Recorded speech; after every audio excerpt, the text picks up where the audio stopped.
Thank you. Good morning. Good morning. And on behalf of the Edinburgh International Book Festival and the British Council, welcome to those of us here in Port of Spain this morning and also to an audience worldwide. This event is being streamed live, part of the Edinburgh the Edinburgh World Writers' Conference programme, a partnership between Bocas here in Trinidad, Edinburgh International Book Festival and the British Council. This is a worldwide conversation which is taking place in a sort of relay across the globe among several different international literature festivals. The last one took place in Turkey, in fact, in Izmir. There are 4 still to come later this year in Melbourne, Kuala Lumpur, Saint-Malo and Lisbon. And alongside that, there is also a global conversation taking place continuously on the internet, on the web. And this is in fact marking a cycle over the year which began at last year's 2012 Edinburgh International Book Festival on the 50th anniversary of the Edinburgh Writers' Conference of 1962, which was in so many ways a very seminal literary conference, international conference, which provoked a lot of debate. The same themes are being revisited 50 years later by a range of different writers, some of them involved in some of the in different festivals along the way. Irvine Welsh here was present on the platform in Edinburgh last August, and the conversation will be resumed after those 4 remaining festivals after this one in Trinidad at the 2013 Edinburgh International Book Festival. Here in the Americas, the British Council, for which I work in this region, have been very proud to be partnering 2 festivals, one in North America, the International Festival of Authors in Toronto, where an event as part of this series took place last October, and now here in Trinidad, in the Caribbean, which, as I'm sure many of you are aware, was described by the great Cuban novelist Alejo Carpentier as the epicenter of the Americas, the center of the story of the Americas. And it's very appropriate, therefore, that one of the 2 international festivals as part of this series should take place here in Trinidad, in the Caribbean, hosted by this wonderful festival, who have supplied this tremendous program. I'm not sure that any other festival in the series has such a delightful program for the EWWC. Congratulations to Bocas for a fantastic festival. Thank you, Marina.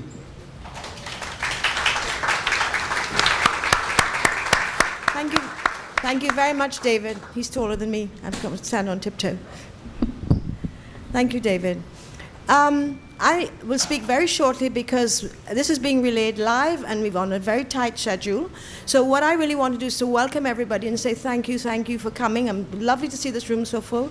Thank you to all the writers, because this is actually a writers' conference and the writers are meant to be part of it. I mean, these wonderful writers up here are going to be leading it, but you're part of the conversation and the rest of us are overhearing. And there'll be a bit of time too for some of us to jump in. I think that this is a great vote of confidence in Bocas to be included in the 14 countries where this conference is going on.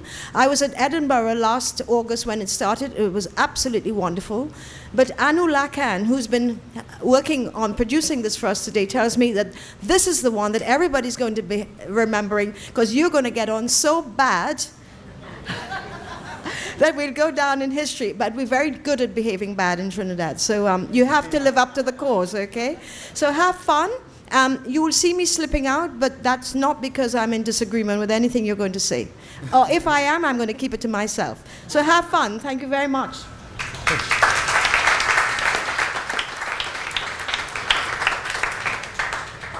I'm the other Marina Warner, and my role is to chair this unruly batch of writers on the platform. I'm going to introduce, and then later we'll open up the themes, but you have a question before you, a national literature, question mark. And of course, from that, many, many questions arise. And indeed, even while trying to introduce our panel, I decided not to mention nationality, because it's already a complicated question of the relationship to the birthplace or to the writing style or mode. So Vanu Kapildeo is a poet and her book, Utter, linguistic title of poems, is coming out from People Press later this year. Hannah Lowe is also a poet, and she is writing 2 books at present, one called Chan, and one a memoir, which is called Long Time No See, and that you're in progress. Irvin Welsh needs no introduction, but he tells me that he's about to go to LA to see if he can sell the new film, Filth.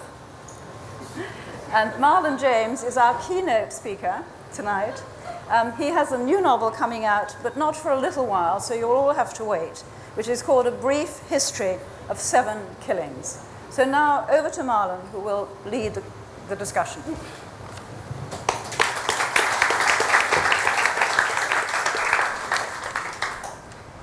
Thanks, guys. Thanks for coming out. I just, I'm going to get quickly to it. I just want to point out that the other Marlon James is here. So should I collapse at any minute, he'll take over with no change in the program.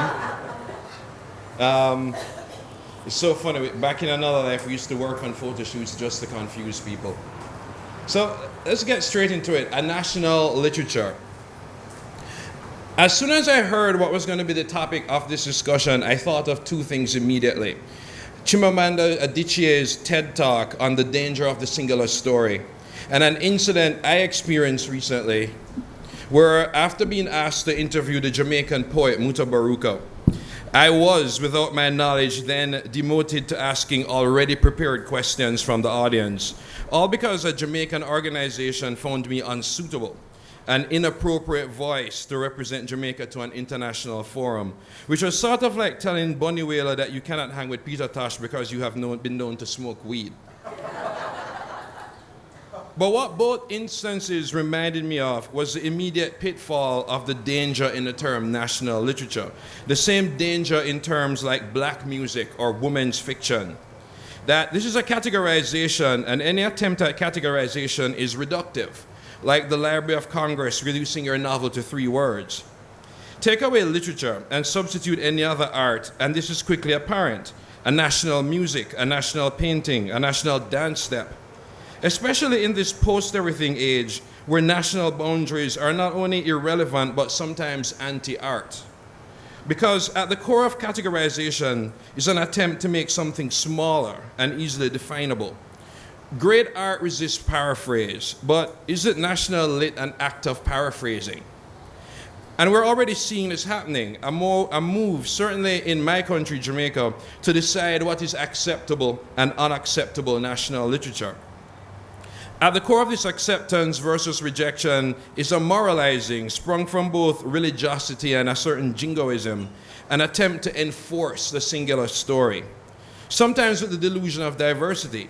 So sure, let's have a gay story as long as it fits this acceptable arc of sadness. But what if it involves actual gay sex? And what if the people involved quite like it? Moralizing disguised as nationalizing rears its ugly head when we talk about violence. There's an acceptable limit, which can be crossed if there's an acceptable comeuppance. But what if you're an Irish playwright like Martin McDonagh and you're a master of violence? That your poetry is gore, guts, and buckets of blood. And what if you're totally amoral about the whole thing? What if you're Jamaica's Jean Genet, or even closer, an actual Jamaican who navigates queer space to international acclaim and all but unknown in her home country, Patricia Dunker? Is Thomas Glave national lit? And what if you're none of these things? What if you're merely somebody in the Caribbean who wants to write about the middle class? You end up in a situation where your national lit isn't national enough. And what are teachers supposed to do with the national literature? Teach art or nationalism? I was part of the generation where this was first enforced, not just nationalism, but regionalism, clearly with good intentions. After all, if you spend your early years with Enid Blyton, you're going to need a lot of cultural correction.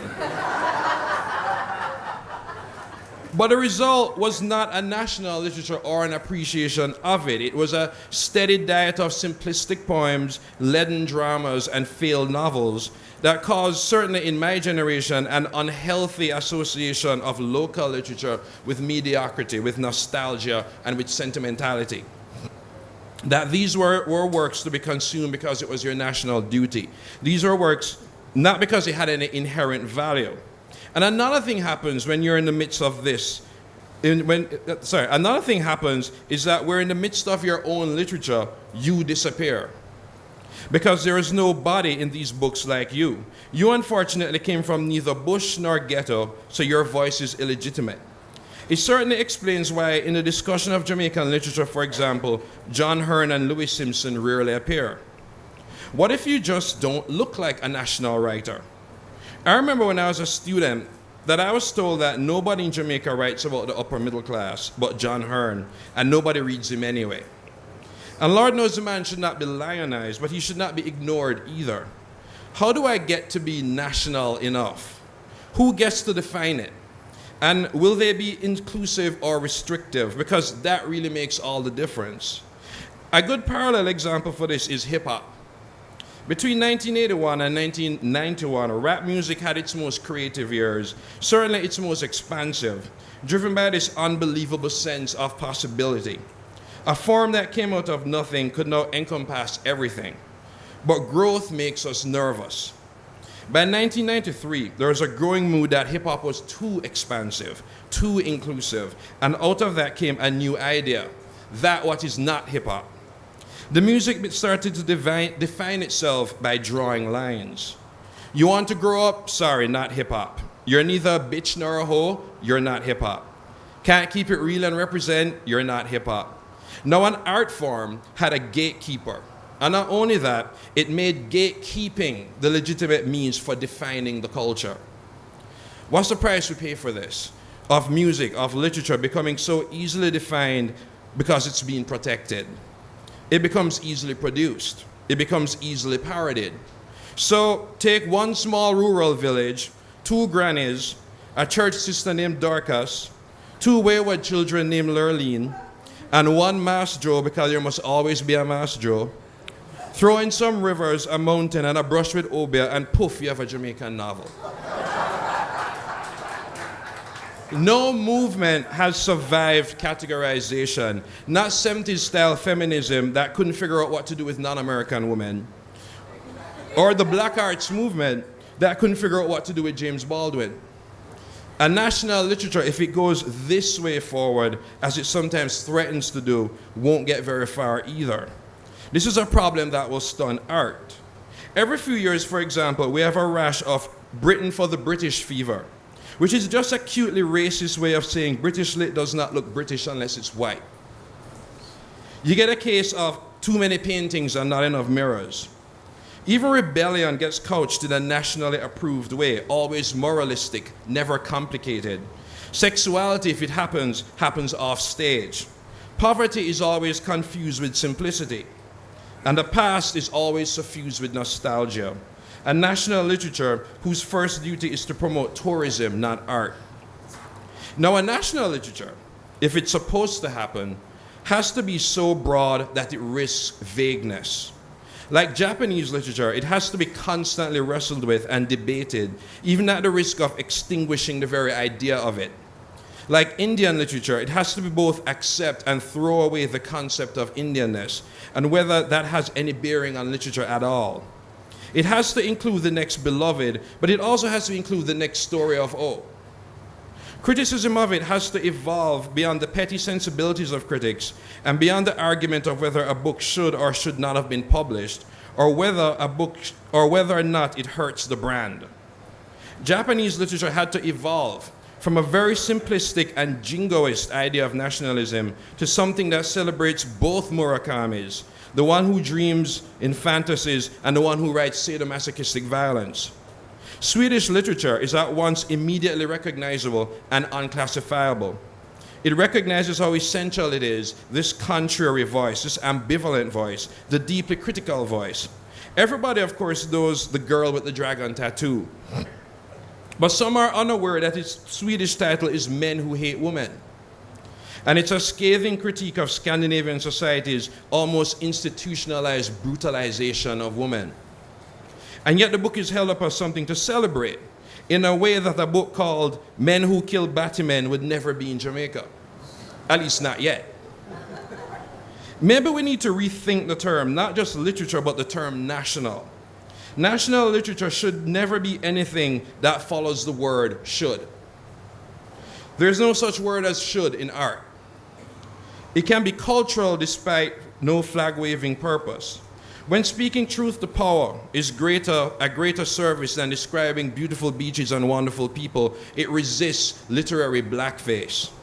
National literature is worth fighting for, but also worth fighting over. That it should never be confused with a national story. That's an advertising agency's job. A national literature wrestles with form, but also leaves it alone. A national literature reckons with how people actually speak. It recognizes fluidity and musicality of form and extends it. For a national literature to exist, it must also be uneasy with the term national literature, distrusting it every step of the way. Or a national literature is none of the above, but rather a blank space and a safe space, a sponsored space, but also a free space where nothing is beyond imagining, but anything can happen. Thank you.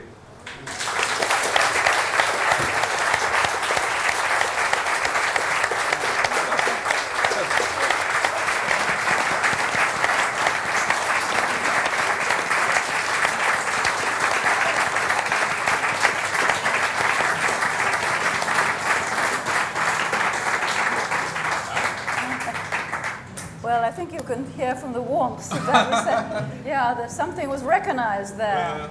Yes, and this idea of, you brought up an idea of freedom from definitions and from self-image that is actually put up by some official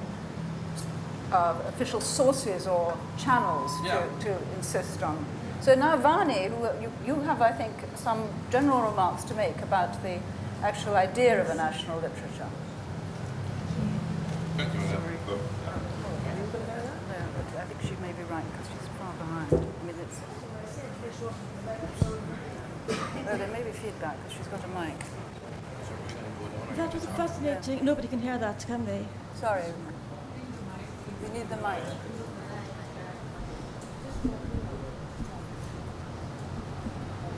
Thank you, that's a bit better. That was a fascinating talk by Marlon, and I was most struck by his grappling with the way that the word national drifts toward nationalistic.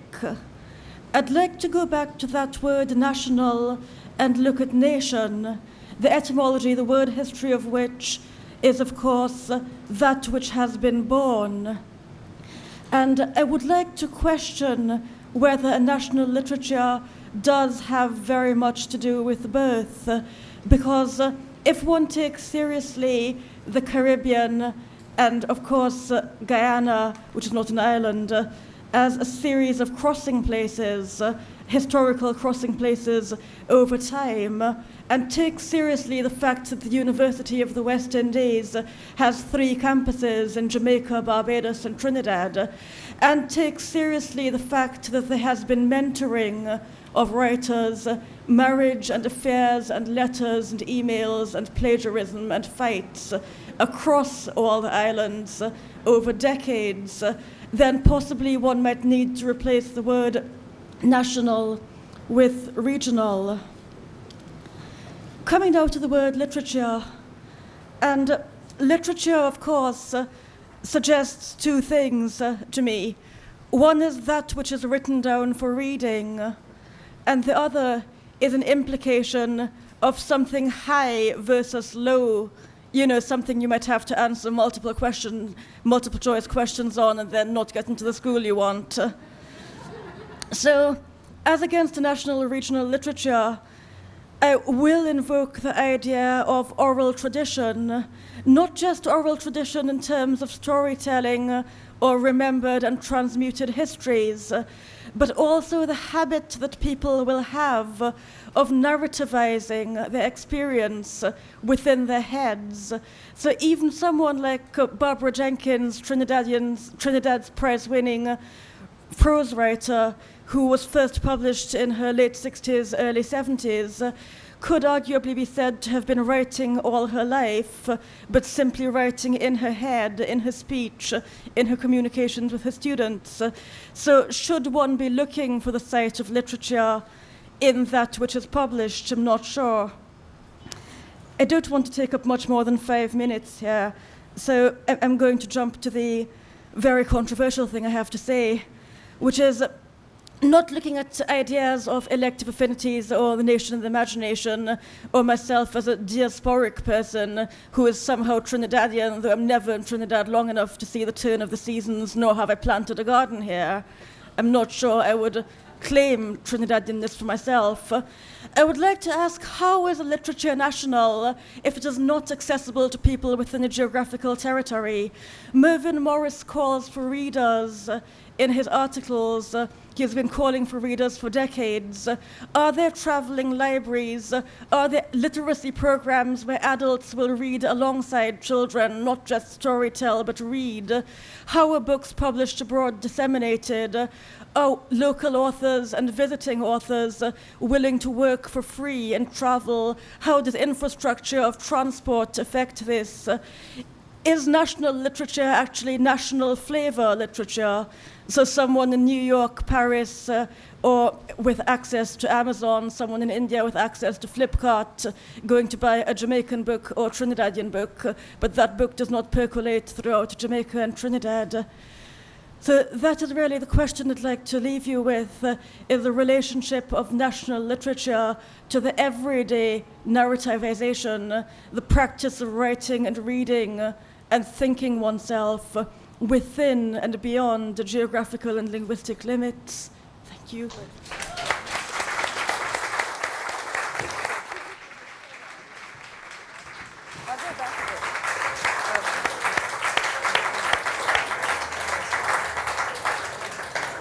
Well, I think Varney's raised a very important issue, which is who reads the national literature.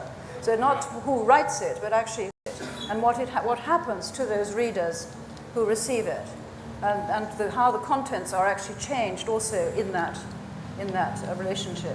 So now to Hannah Lowe. Yeah, I'm going to stay and sit here. Can everyone hear me fine? No? Am I heard? Great.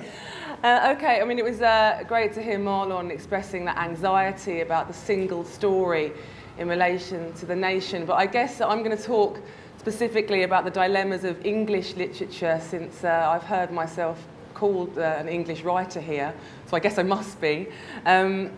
Also because England is a key place in the Caribbean diaspora. I suppose in my thinking, it's a bit zigzag thinking, and I've talked to lots of people here this week, and so some of their thoughts have infiltrated my own, is the idea that if you're a country whose histories or stories have been suppressed or silenced or ignored, I can very much understand the kind of need, the desire, the urge to think about literature in a national way, and the stories, and I emphasise the plurality of stories that those nations might want to tell. But you know, I come from a nation that's been shouting and foghorning its own stories and histories for centuries at the expense of others, and I don't want to be a part of that. But of course, I wouldn't have been a part of that because I'm a woman from a working class background with a black father. So if a national literature can embrace the new subject positions that are now, the voices that we're now hearing from, and is about literature that maybe redefines Englishness, and I'm much more interested in that. But I still feel very anxious about national literature, the urge to define a national literature. I think it's particularly ambiguous with English literature, because English literature does not seem to mean literature of England, you know. And for years I was teaching in a sixth form college A-level English literature. And the debate I always encouraged my students to have were the texts that we were studying, which came from Canada, India, Africa, Guyana, actually not better termed literatures in English. So there's this problem of definition around English literature. And also for that same reason, I instantly align the idea of an English national literature with the English literary canon. and its history of very exclusionary practices. I mean, the mistake is mine because the canon, of course, contains writers from Europe, America, and so on, Scotland and Ireland. But it still has these problems around definition. Moving on, I suppose the last point I'd like to say is that there is no homogenous national culture to be transmitted in England through literature, and I worry that any attempt to do so will limit the voices that are only really beginning to speak. And it really is a new thing. 20 years ago, we talked about ethnic minority writers, for example, being voices on the margin. And very slowly, perhaps those boundaries are shifting. I'm thinking, say, of a writer like Andrea Levy in Britain. But that's only just beginning to happen.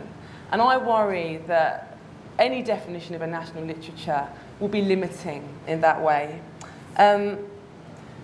Beyond that, and in my own writing, I'm interested in the place of regions. When I think about my own writing, it's Essex that is a linchpin, and London, and particularly it's Ilford, Essex, and Brixton, right? And don't laugh.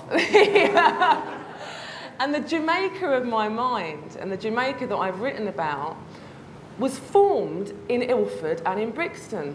It was formed through the multicultural Ilford that I grew up in the 1980s. It was formed within my household, the iconography of my household. And as an adult, it was formed by being witness and part of the Caribbean nation that existed in Brixton. So here really I'm talking about how the nation is not necessarily related to geographical space. Just spent 3 weeks in Jamaica researching this book, and now I'm worried that the real Jamaica is going to interfere with the Jamaica of my mind in a way. I think there's a big gap between being a writer and the national. Why am I an expert on anything national? I don't know. And as Marlon said, an artist, a sculptor, would not be called into that same position of responsibility if that's what a national literature might mean. In closing, I'm interested in why state-sponsored, institutions, state-sponsored activities, educational activities, international conferences want to talk about this. What is the need to define a national literature? I'll end there.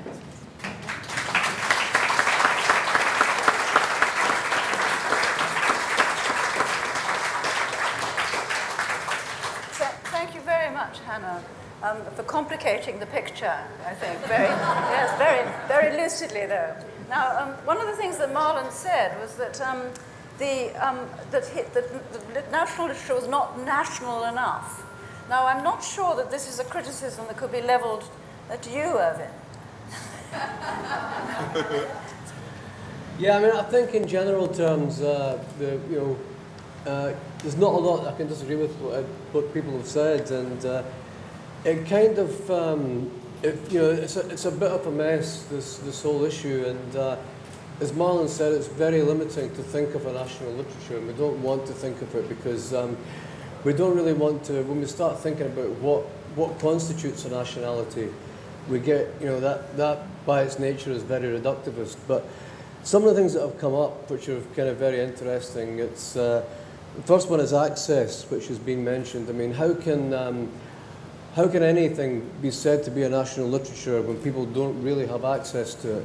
How can that be sort of the case that it's a national literature? So you've also got kind of issues like in some countries you've got suppression of literature. You've got either through overt censorship or more likely through kind of class and cultural grounds in terms of sort of publishing.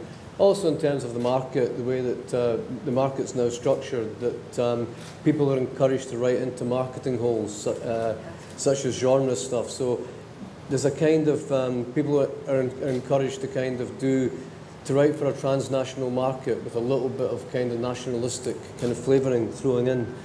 And ultimately the issue about it is all this is contested. Like any kind of culture, it takes place within a society with any kind of societies, they're always divided between kind of class, economics, culture, and literature any kind of literature that gets any kind of prominence is always contested in that arena. It's contested by government agencies, it's contested by kind of community agencies, it's contested by sort of community groups, it's contested by the writers themselves who try to keep some kind of hold of what their kind of vision of what they're trying to do is. So I think that literature, this is kind of moving away onto the sort of politics of literature and how it takes place within that kind of construct. But yeah, I mean, I think that that we have to remember that culture is always within the nation and out with the nation. Culture is always contested. Is that it? Good.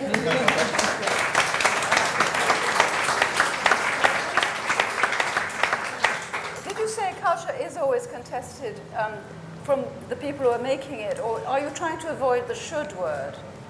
Are you trying to? I mean, is it? Well, I think it should be contested. Yes, it would be terrible if it wasn't. Yes. You know, I mean, it would be it would be very kind of scary and kind of moribund of society we lived in if it wasn't contested. So. Yes. So one of the things I think that has come out is that the business of actually storytelling or making literature should occupy a space that is somehow defining itself against an official picture of some kind. And this can be done perhaps through language, that actually when Derek Walcott says, I have no territory now but the imagination, this idea of using language to make imaginary creations can be the place of contesting and of actually replacing the story that you're saying is the folkloric or the official picture that they want, and they want to censor you for not producing. And you, when you're talking about women's voices being submerged. I mean, would you like to comment a little bit on your relationship? It's very strong in Irvin's case, but your relationship to this idea that maybe nation is the homeland of the tongue. Now, I'm not going to say mother tongue because that's rather atavistic, but the idea of the actual place, the birthplace, is something you talked about musicality. A nation is a... Well, the nation is not the geographical or political unit, but in our scattered world of... I think that it's actually something to do with the linguistic construction of what you're making. I think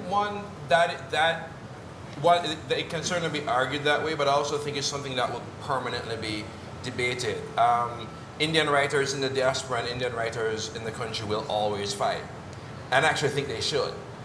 And it's the same thing. The fact is, the majority of the Caribbean writers no longer live in the Caribbean, and that creates issues, including an unhealthy association with nostalgia. If you're going to write, for example, in dialect, how close is your ear to the ground if you're in Canada? So it does raise the questions of not even authenticity, because I actually don't care about authenticity at all, but just a sort of a dynamism that comes from being in constant contact with let's call it the mother country. It's just part of it is just a fact of life that a lot of writers won't be here. I don't think not being in Colombia has hurt Marquez much. Or many of the Caribbean writers, quite frankly, because I think there's this idea that a lot of us, once we leave, that we're gone, when we're actually in our countries quite a bit, and we're still, you can't escape Jamaica. Nobody ever escapes it.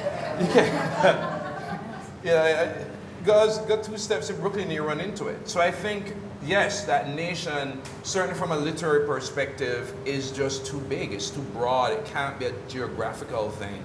But if you think you can escape geography in defining it, you're kidding yourself.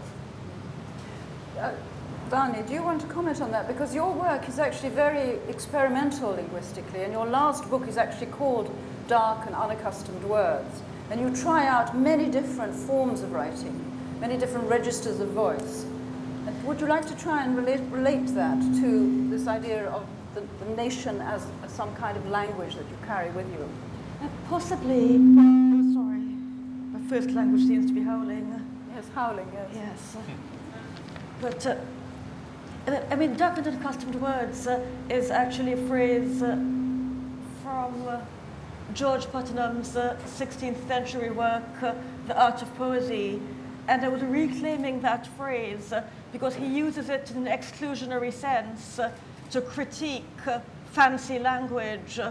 And I thought that, however, in a Caribbean context, that one person's dark and unaccustomed words, or words that are dark and unaccustomed in one context, become bright and clear in another. And so I'd like actually to quote Elizabeth Walcott Hackshaw, who, in her obituary for Aimé Césaire in the Caribbean Review of Books, said language more than geography separates us. And I mean, what I would really like to get at is that I don't see the Caribbean as truly Anglophone for two reasons. One, that there's always been a lot of reading of literature and translation, formal and informal translation, not just, for example, between French, Spanish, Dutch, English, and bits of Hindi or whatever, but also looking outwards when there was a great interest, for example, in Russian language literature earlier. But also at the level of the imaginary, that there are certain cultural forms, there are ways of saying the volubility or proverbs or associations, different forms of logic, which even if someone is speaking English, arguably have got a Yoruba or Bhojpuri, Spanish or French sort of mashup in the background. So I don't really take English more as more than a surface manifestation, and I don't see my poetry as being experimental. I see it as being relatively naturalistic, a reflection of that kind of play. Irvin, you're obviously very in the center of this, and I wondered the point that Marlon made about how being away from living in Chicago, you might not do the dialect of another country.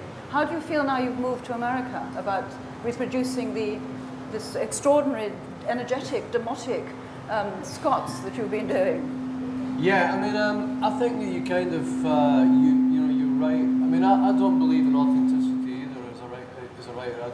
I think it's a nonsense. I mean, I think you write, you kind of write in your imaginative space, and you kind of draw influences from wherever you've been, wherever you are. And I don't think, in the same way that the nation can't kind of limit the way it sees itself, I don't think the writer can limit the way they see themselves. I think you kind of, you're constantly evolving and absorbing kind of different influences. And yes, I mean, in some ways it's like, if you have a certain, if you're associated with a certain type of writing, and you're moving around and you're doing different things, you're always going to be, you're always going to be accused, that this is somehow being diluted, or it's somehow kind of being compromised and all that. But that's just a lot of shite, really. I mean, what the essence of it, the essence of it is that you write what you write. You always write what you write, and the proof of the pudding actually has to be in the writing itself. Does that stand up? Not in anybody else's imagination or preconceptions of it or of you.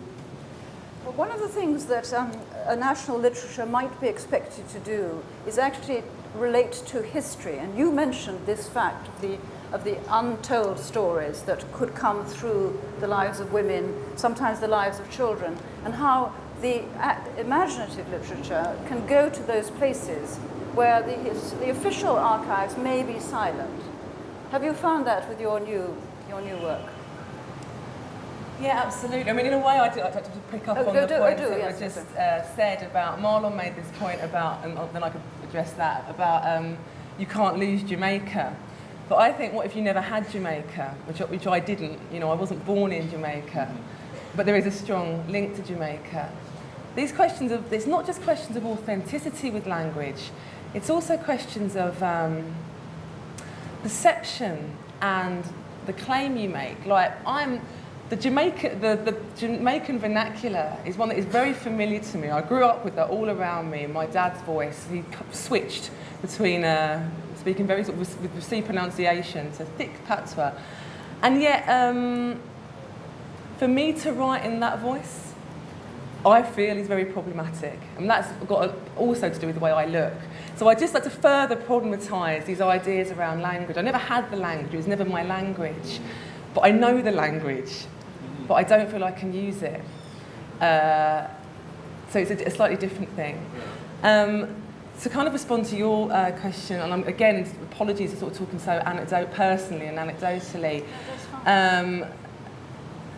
The history of my father's life in the Caribbean, which is one of growing up mixed race, part black and part Chinese, is lost. It's lost because he was silent about it. It's also lost because in Jamaica, that sort of the Chinese Jamaican experience isn't particularly well documented. And it's also lost in a broader, more global way in the fact that no one in Britain, for example, realises there are Chinese people in Jamaica. In Britain, Jamaica is black. You know, there aren't Syrians or Lebanese or Chinese. You know, so it's always a surprise. You say Chinese Jamaican, really? That's an unusual combination. Well, it's not an unusual combination, you know. And so for this, for me, it's been. I guess that's what I've been trying to find and define an archive to tell this story, and it's been. The personal story is gone, but I have been able to find out an awful lot through going to Jamaica. Yes. You know, through going to Jamaica and being there. So again, that tension between the Jamaica of my imagination and the real Jamaica is there, but it's going to Jamaica was good. Yeah. Good. Okay. We're now going to go to you. I'm going to take questions in clusters of 3. So if you could put up your hand so Mike can come to you quickly. And then we'll pass it to anyone who wants to pick up on the platform. Yes, Pankaj Mishra. Thank you very much. No. Yeah. It's not on. It's funny, this phone keeps ringing behind us. I know. Thank you. Thanks very much for fascinating, utterly stimulating set of reflections. Can people hear? Can you hear? Okay, better. great. I think I'm just wondering how and who really defines. I think more importantly, who defines national literature? And it seems from what has been said by the 4 panelists. First, there is the state.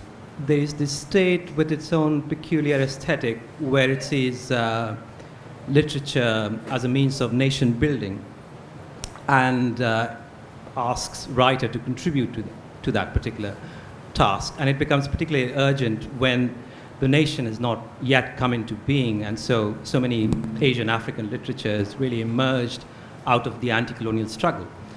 And national literature became a kind of aspiration. So I think, and the other way of defining it in recent years is the, do you want to get it?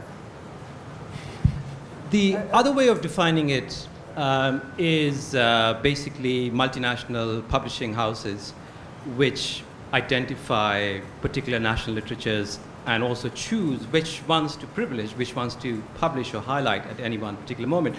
Latin American fiction in the 60s and 70s is one instance of that, which means that a lot of literatures also emerging from those areas at the same time were neglected. There were certain kind of literatures that were privileged, magic realism being one of them, and more realist traditions were not highlighted. Yes. So that's another problem with defining national literature. This is your problem. I'm sort of wondering whether there is any way to retrieve this notion of national literature, because what the 4 speakers have done is really reduce the whole notion. Reduce it, actually destroyed it. And I'm wondering there is something to be retrieved, just in the way the nation state, however discredited it might be, there is something to be, something of value there. Yes, between the Soviet model and the market model, there should be perhaps some middle way of actually creating. Exactly, and as Hannah suggested, that there are certain suppressed voices that perhaps can only be articulated under the rubric of national literature. There are examples, but I won't hog the mic too much now. Okay, so now Richard Drayton. I want to actually follow on very naturally from Pankaj's question. I think it's very important, particularly in the Caribbean context, to note the extraordinary importance of political nationalism for the making of the Caribbean literary canon. And it is really in that interwar period of the emergence of a Caribbean national movement in separate territories, but also with a very strong federal consciousness, that you see the launching of Kaiko Overall in Guyana, of Forum in Jamaica, of BIM in Barbados. And if you look at that sort of formative generation of the 1950s and 60s, people like Martin Carter in Guyana or Derek Walcott, Till I Collect My Scattered Skeleton, Till I Collect, Walcott's attempt to make wine out of sea grapes. The process of the inventory of self and the kind of recovery of tone, of shade, of place, of character, of experience, this was absolutely critical to the possibility of this literature. And I suppose the questions which arise for me for the panel, because I think this was a fascinating session, these were four very, very, very important interventions, is really, first of all, whether you believe that some of your kinds of hesitations about the nation as a mode of consciousness has to do with some of the kind of crisis of the politics of the nation and of some of the anxieties of that. That's one point. And the second point would be that to what extent, to extend in a way the point which Irvin was making very gently, to what extent do you think that there's something, and which Pankaj was making more explicitly, there's something a little bit corrupting about many of the new opportunities which now exist for writers from the Caribbean or from India or from Africa or from Australia, which is the opportunities provided by big publishing houses and agents to make a decent living, which is a good thing. But there's a potential there for a kind of commercial exoticism where the writer ends up performing a particular kind of provincialism, but one which is sculpted and crafted for the international marketplace, and which has an inauthentic and sometimes dishonest relationship to the actual concrete experience, let alone the readership of the society. Good.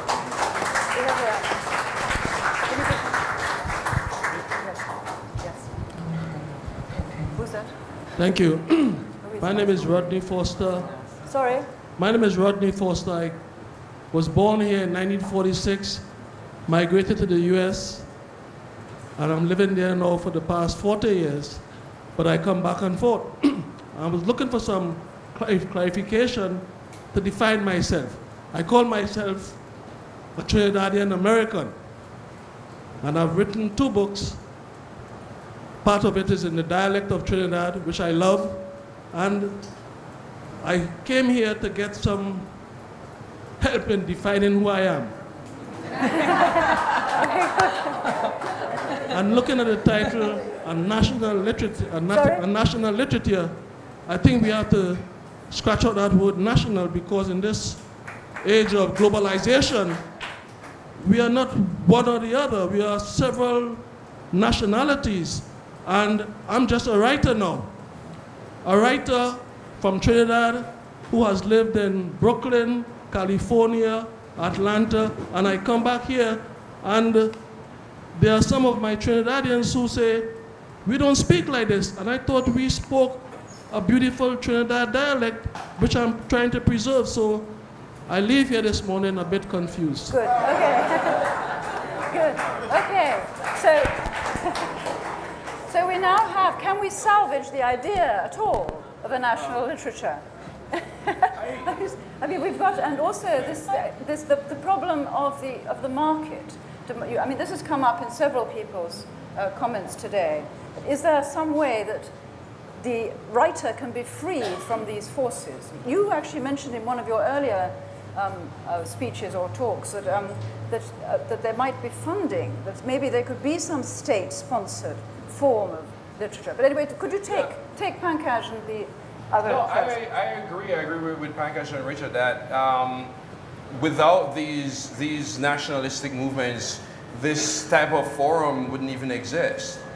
That we're kidding ourselves that if Caribbean literature sprouted somewhere and developed this identity, I mean, alongside, you know, a Martin Carter or even an Earl Lovelace, was a C.L.R. James, and even an Eric Williams, that I think even that sort of definition of self, which was so, certainly it was so crucial then and is crucial now, had to come out of a certain enlightened political sensibility.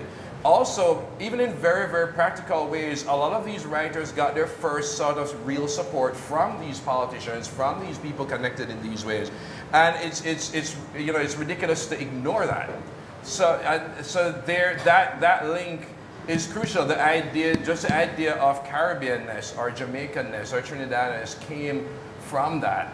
But I can only speak for, the Jamaican situation is that can still run into a problem where you have to sort of, if you're going to be paternal, then you have to be a real parent, and at some point you kind of have to let the child go.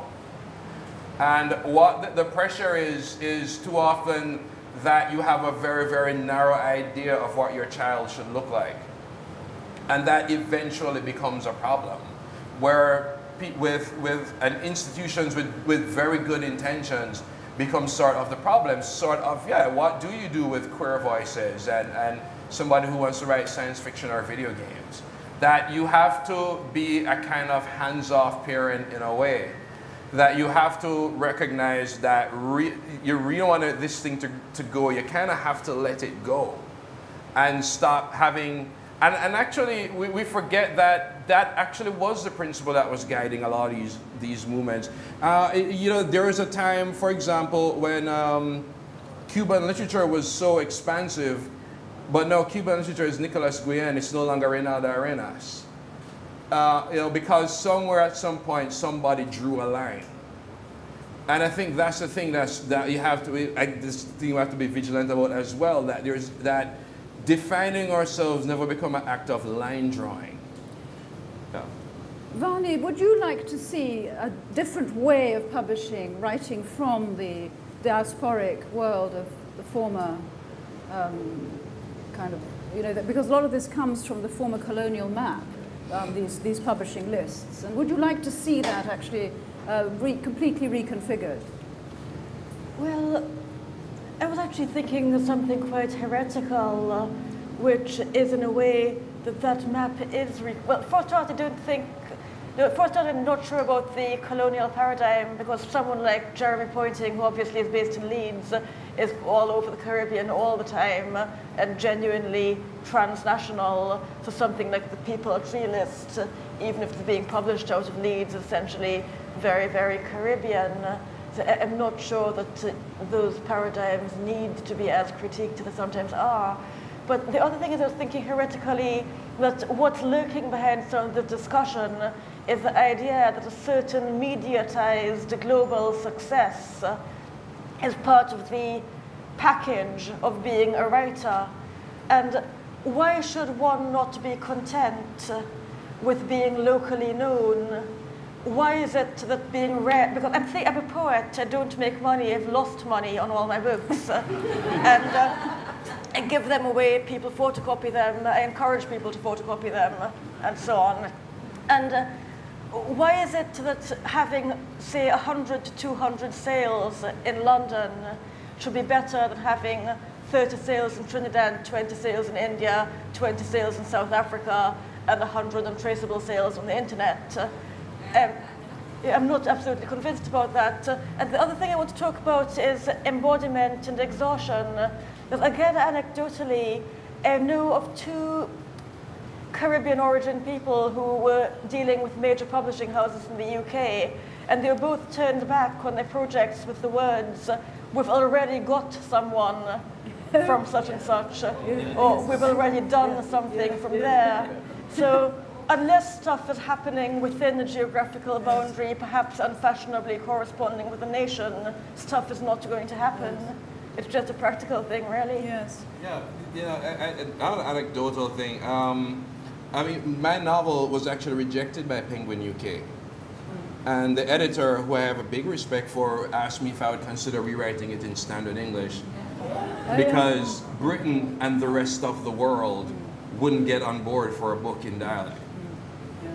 Then I said to her, of course, Huckleberry Finn is an American novel. Yes.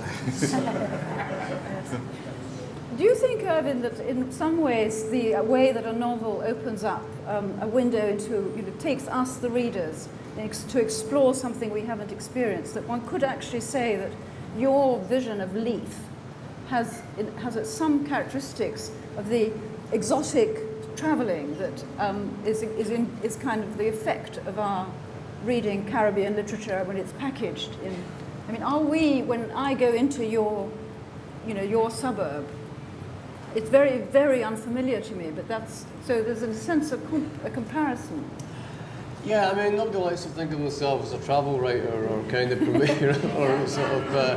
or promote. I mean, I think it's like that kind of question. I don't think it's a question kind of for a writer. I think it's it's a reader's question really, and how people respond to what they see. And obviously, if I read a book about a place that's unfamiliar to me, I'm getting a kind of vibe as a reader from that. So you're assuming that the reader is getting a sense of place from yourself too, but from your own books as well. But it's not something you're kind of overtly concerned with, I don't think. Well, I think I was trying to shift this from picking up on Hannah's point about nation turning into region, because I think this is one of the things that has actually changed since the question was first put in Edinburgh 50 years ago. A national literature question mark. It's more now subtle to do with these diasporic communities that have been mentioned, by our comment there. It's like one of the comments somebody made about the kind of nation state and the forming of a nation state. I mean, being kind of Scottish and kind of within a British context now, and what's happening with the referendum next year and the move towards kind of political independence or greater political independence, it's much easier for me to feel more comfortable about a kind of a literature within a kind of civic nationalism that Scotland aspires to, which is like a kind of a small sustainable nation state, kind of anti-imperialist without sort of a kind of big defence budgets and all that stuff, and it's kind of in a very kind of pompous place in the world, than it is to buy into a British literature. Yes, yes. Whether it will be the same, if and when Scotland becomes independent and it becomes an actual nation state, I would probably hate it then. I'll probably be kind of kicking against it, and I think that's exactly as it should be. Yes. Yes. So now we need to, yes. We'll go to, I think, here, maybe, here, okay. And I think you were early on, weren't you? Yes, and there. Okay. I can't. Hi, I'm Caitlin Kaminga. There were a couple words. Close. Oh, sorry. that really stuck in my head. Archiving stuck in my head. I guess I would hope that nations would spend more energy on national literacy than national literature, and that there's so many stories that are needed to be told. You spoke about Chinese-Jamaican, the whole Chinese-Jamaican story, but really it's how the story is written, and that I would hope that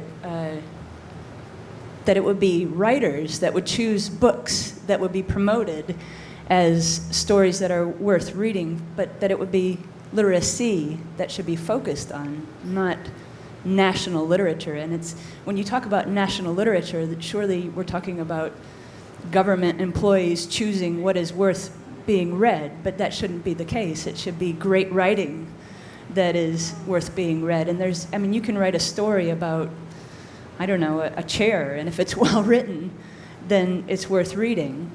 And so it's not completely clear in my head, but what is clear in my head is that it's literacy that should be focused on that, and not national literature. Okay, thank you. Where are we? Who was the next person there? Yes.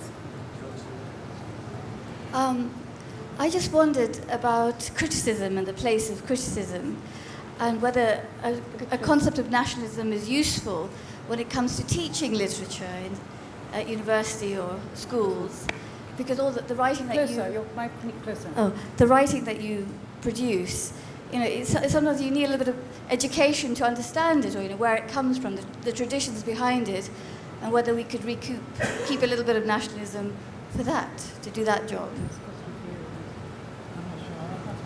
And then here.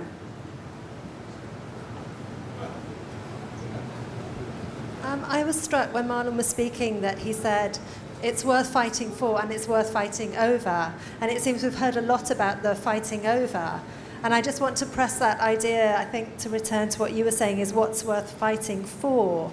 And it seems to me that obviously during decolonisation, and I'm not saying that that's over, but at least during the kind of nationalist period, it was very clear why it was worth fighting for, that literature was a very strong rights-bearing vehicle. And I think that that's obviously not ended, and in many ways you're saying about queer writers is that ongoing project of wanting to question rights and the relationship between who gets to speak and whose rights, you know, the nation can bear. And also Vanna's question about rights around the literary as well, what's entitled to be called. And in this compressed time where national literature seems to say that you have to speak for, to, and be, you know, the only representative of, I just wondered if you think there's any way of recovering that discourse of rights. Well, I think, Anne, as a teacher, I think maybe you could take the question, because there's a... Yeah, I can yes, maybe yes. both of them. I think there's lots of things, actually. I mean, I think context is really important in teaching literature. I mean, I know there are all kinds of arguments about what you need to know to understand a text, but in my experience, for 12 years, teaching in an inner city college to students that came from a range of backgrounds, but mostly working class, many from sort of Asian, Bangladeshi, Afro-Caribbean backgrounds. Context was really important in helping students understand Shakespeare, Chaucer, but also why should my students sitting in a classroom 3 years ago understand The Colour Purple by Alice Walker just because it's a text about black people any better than they should Chaucer, in fact? Two very different worlds, right? One of the things about suppressed voices, I noticed in the discussion about nationalism and the Caribbean literary canon, no women were mentioned, no women writers were mentioned. But in terms of suppressed voices, one of the things that in the UK is very much lacking from our teaching and curriculum is the teaching of creative literacy, by which I mean teaching young people how to write and encouraging them to tell their stories. I've been banging on about this every time I've had an opportunity to speak, that the essay as our currency of communication in academia should not be exclusively the only way in which students' intelligence and ability are measured. And to encourage students that have different backgrounds to speak, I think, is so important. And one of the ways you do that is teach them how to tell stories. Teach them the craft of writing and the craft of poetry, you know?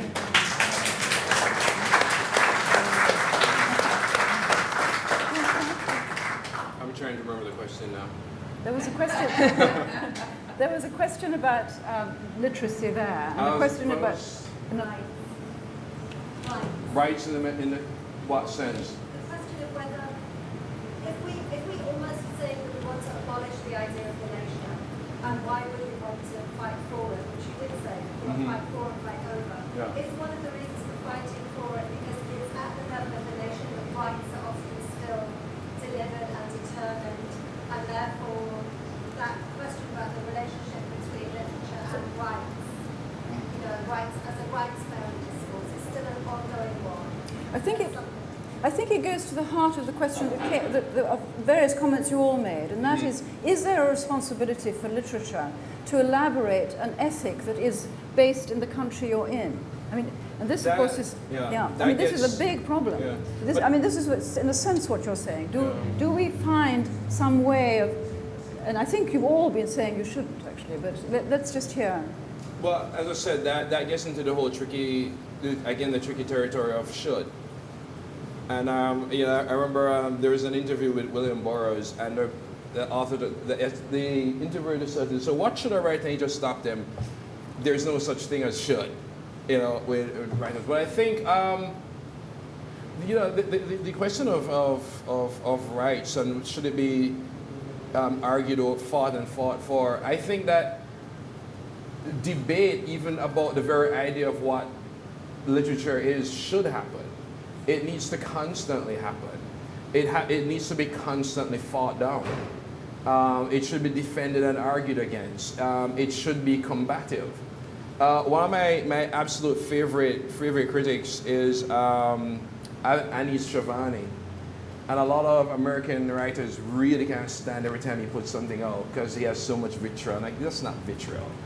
He's just arguing from the point of view, again, that books are worth fighting over. That The idea of two people having a very passionate discussion about a new book is a fantastic idea. That the real problem is when people aren't speaking at all. And when you get to a sort of very homogeneous, I can never pronounce that word, samey. The sort of samey idea of what literature is, that's when you end up with actually bad literature. That's why I can, you know, you don't have to try very hard. As I said, just bring in Master Joe and his donkey, you know, and up jump Mother Liza, and we have Jamaican lit. That it should be something that's constantly followed. It's one of the things I actually love about Japanese literature, that they are, granted they also had the post-war thing to deal with, but we have post-colonial thing to deal with, that there is always a constant fight over form and content. And what we need to realize is that is how it should be. Well, I think that one of the things that Benedict Anderson said many, many years ago about the imagined community is that the imagined community can only be constituted if certain things are forgotten. Mm-hmm. And so that actually the stories have to be sort of taken out. And I think one of the tasks that we're talking about and the writers actually take on is to uncover those. You mentioned Japan, but heavens, they had to revisit their past. Yeah. Germany, look at German literature. And in a sense, a lot of this Caribbean writing is about going back to the stories that were, the things that were forgotten, that on purpose were forgotten, to constitute the idea of the British Empire. Yeah, but then there's the striking example of Nigerian literature, which in a lot of ways is just almost fast forwarding, which is one of the things that's really fascinating about it. That there's a reckoning with past, but it's some of the most contemporary fiction out there. Yeah. We have lots of hands up, I know. Yes, there, Una, and at the back there. In here? Where, was it here? Yes. Okay. Good. So Una first, I think. Yeah. Thank you. I think this is a really important discussion that there's no answer to really. And three quick things I'd just like to raise because of so many questions and answers. I think we still have not embraced and defined the Creole English language as a national language in many places in the Caribbean. And so how can we define national literature when we're not really recognizing our language that we use as a national language? We're still referring to it as dialect and vernacular. And I know there's a thin line, but that to me is a big issue because you can't really embrace it in writing fully because of it still having these sort of detachments attached to it. So that's one thing. The other thing, in this forum, many writers have been defining their work in a very nationalistic way and identifying themselves as nationals of particular islands. And doesn't this contribute to the idea of national literature?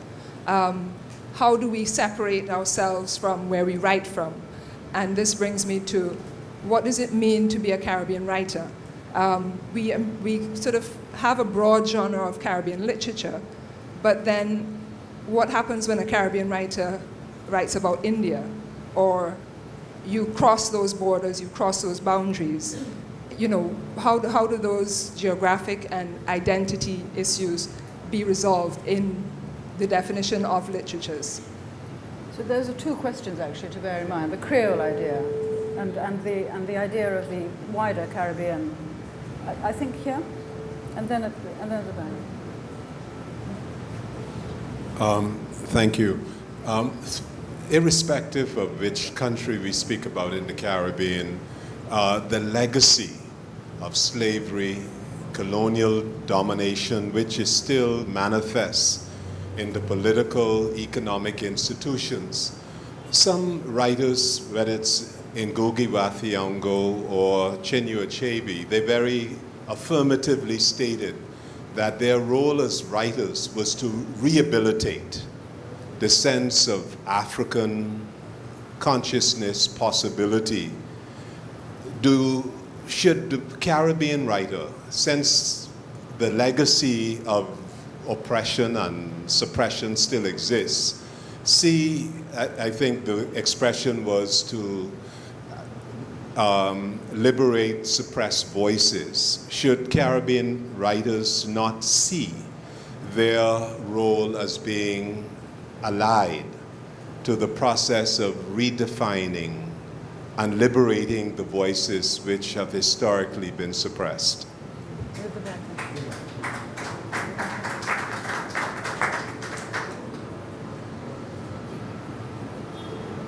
Sorry, it's quite a quick question, I think, but I'm slightly reminded of when I think a group of biologists get together and you have a division between lumpers and splitters. Hannah used the phrase literatures in English, and I wonder whether you think it's more appropriate to say literatures, which is a kind of splitter phrase, or literature, which implies a seamless transition between different national. It also ties in slightly with the question we just had from Unia, which is if we're talking about a Creole language, are we talking about a Creole language, or are we talking about Creole languages in the sense that Belizean Creole and Guyanese Creole and Bahamian Creole are actually rather different? Would someone want to take, maybe Vani, do you want to take one of those questions? How do you feel about, do you or not? Do you want to, which one? Well, do you want to take the one about the larger Caribbean, since from Una, about, I mean, after the Creole point she made, about the larger community of the region? Could you just refresh my mind? Do you want to say it again? I was just saying that we refer to Caribbean literature and we have Caribbean Yes, writers. yes. So it's, but when we sort of go beyond those borders, what happens? yes. Oh, yes. Yes. So your question was what happens when a Caribbean writer moves beyond the borders of the Caribbean, for example, a Caribbean writer writing about India. And I'm not entirely sure where to begin with that, actually, for two reasons. One is, I think, that a writer will find her or his affinities in so many and various ways that perhaps the legacy of any writer is the freedom for imaginative complexity. I think this is a conversation I've had with Kai Miller. I'm probably misquoting him, that we are building on the work of a previous generation who were fighting for rights. And now we are free to work with the non-reductive complexities of the imagination. And answering perhaps historically, I wouldn't, for example, find India totally foreign. I mean, I haven't yet been to Africa, but my encounters with African writers haven't been totally foreign feeling. I think having roots in the Caribbean is like having a set of keys. And having roots in the Caribbean, but also horribly having been colonized by Britain, you have a set of keys, some of them positive, some of them to do with oppression. And when you go abroad, you're encountering your brothers and sisters, really. You're not leaving yourself behind. So I think the Caribbean is actually a very privileged region in that we have more keys perhaps than others. And perhaps if we do have a rule, it is this messenger and metamorphic rule worldwide.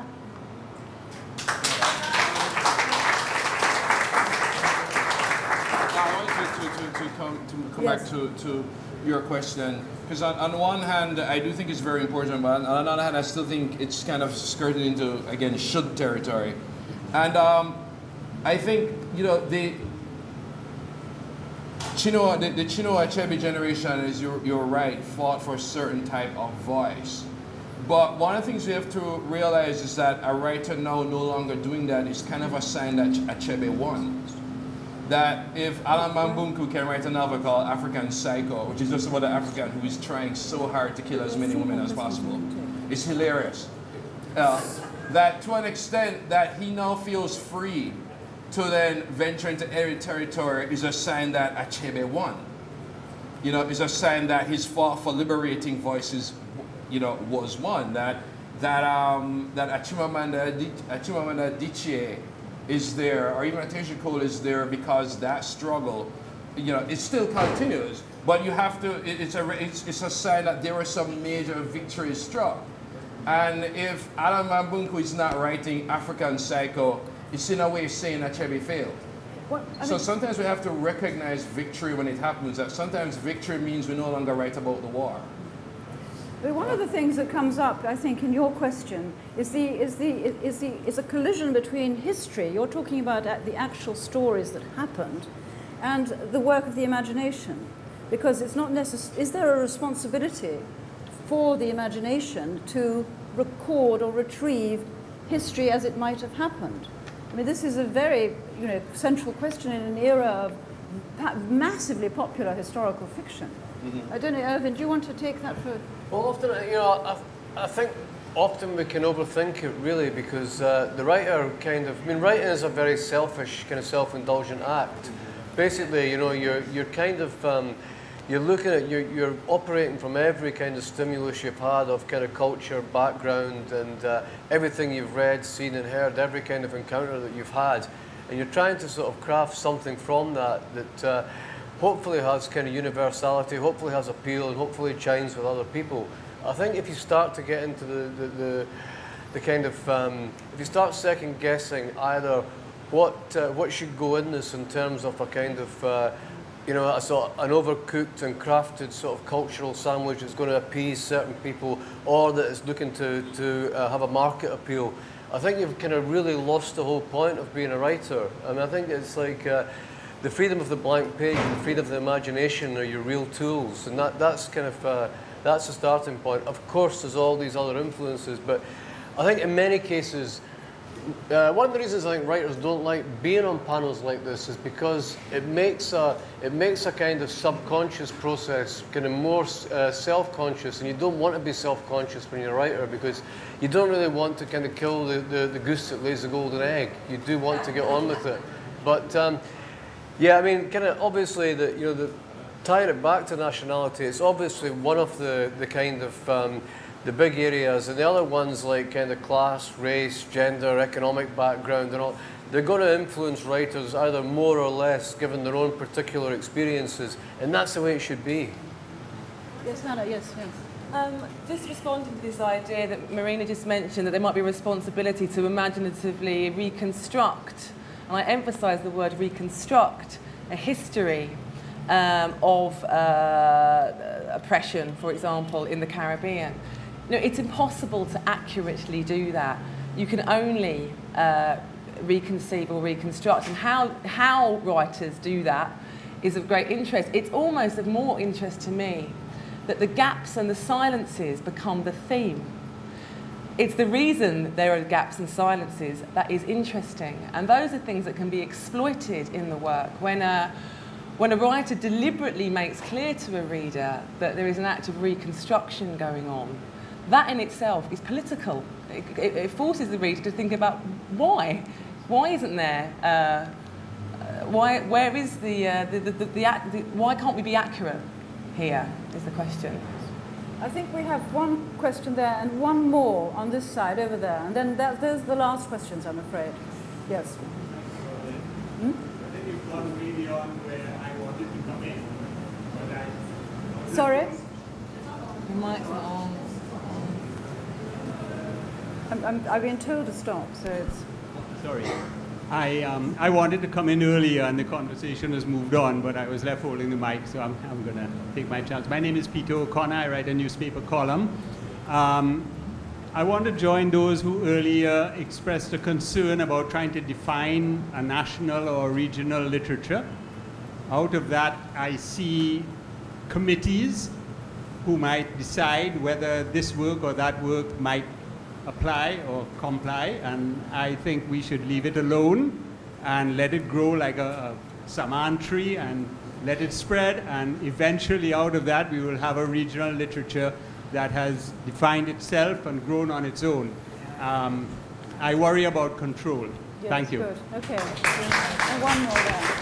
This is the last one. My name is Melanie Abrahams. I'm a literature producer and curator, and what's kind of scrawled over my notebook and been a kind of preoccupation throughout this talk are the words "towards independence." I'd really like to explore independence, given that last year it was 50 years of independence for Trinidad and Tobago and Jamaica. And for me, I guess there's this sense, someone working as an independent producer, in order to be able to, I feel, be productive, I have to keep reminding myself that I am independent, and I have to go with the intention of being independent. Otherwise, I can get sucked in to aspects, I guess, of what I would call nation building or other definitions. And I would think that for anyone who's working creatively, that might be the case. I guess at the same time, as someone who is always aiming to think independently and think imaginatively, I would be foolish and ungrateful to not also be collaborative and look at the kind of wider ecology in which I exist and the fact that there are many organizations and institutions that help me. So I guess the question to you, and I feel bad asking you that question because I don't think this is necessarily a question for the writers, because you've been so remarkable in your own kind of espousing of what you believe. But I suppose my question is, in the age of independence, how can all of those working in literature encourage independence thinking and imagination that should be existing? Well, I think we can take that as a comment, actually. Yeah. Yes. And I think it's, unless someone who's burning to say something. Well, no, I was just going to respond to the first question. I think that so it is important that literature sort of has this space to grow, and independent of this sort of government control and this sort of forced definition of what Caribbean literature is. And writers need space, but writers also need money. And writers need funding, and writers need grants. I think governments should just get a little bit more sophisticated about what exactly is the literature they're promoting, and that it's not a situation where it has the requisite number of beautiful beaches and wonderful people, that you have to sort of get kind of mature about it, that you're supporting art, you're not supporting a sort of jingoism. And they have to get, actually, maybe they should read a little bit more.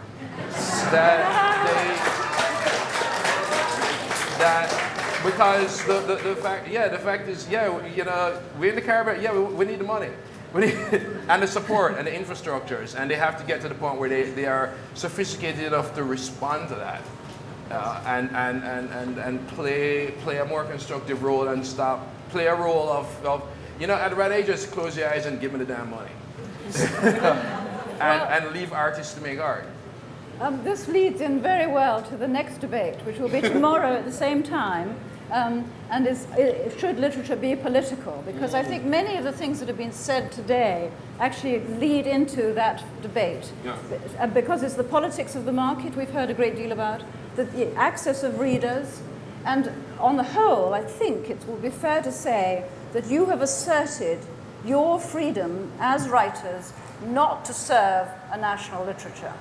I think you've said that. Unless we choose to. I said unless we choose to. So please will you thank the four.